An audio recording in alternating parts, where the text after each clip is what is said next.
Goeiedag liewe vriende, ek groet u in die wonderbare naam van ons koning Jesus Christus. Ons is vandag by Filippense 4 en vandag wil ek met u 'n gedagte deel, verbly julle, half met 'n vraagteken, uitroepteken. En dan wil ek vra, kan ons dan regtig verbly? Filippense 4 vers 4 sê, verbly julle altyd in die Here. Ek herhaal, verbly julle. Dit is maklik om vir jouself te sê, verbly jou, of vir ander te sê, verbly jou, wanneer alles goed gaan. Maar Paulus skryf hierdie opdrag vanuit 'n tronksel. Sy omstandighede was haglik, vol spanning en vyhandigheid. Tog beveel hy, verbly julle altyd in die Here. Ek herhaal, verbly julle. Hierdie vreugde is nie gebaseer op emosies of omstandighede of gelukkige tye, maar op die Here self.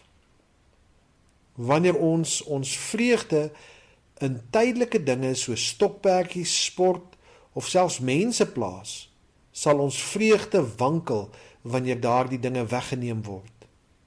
Ware Christelike vreugde is gewortel in die onveranderlike karakter van God.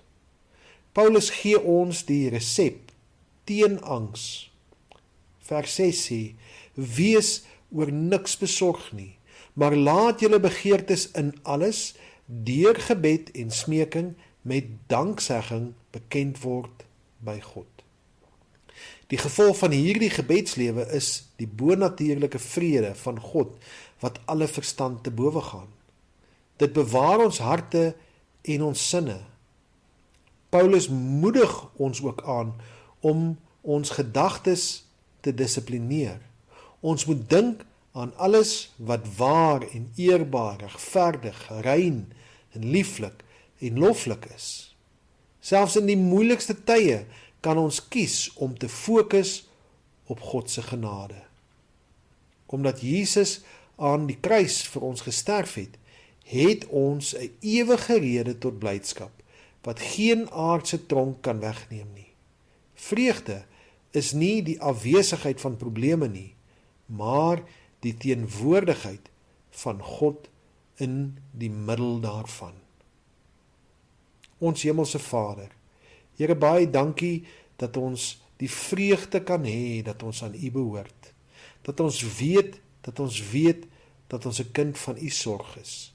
Here, dat alle verstand te bowe gaan, dat ons vrede in ons hart het, en dat daardie vrede nie is soos wat die wêreld vrede het nie. En dat mense na ons kyk en vir ons vra, wat het jy? Ek wil graag hê wat jy het.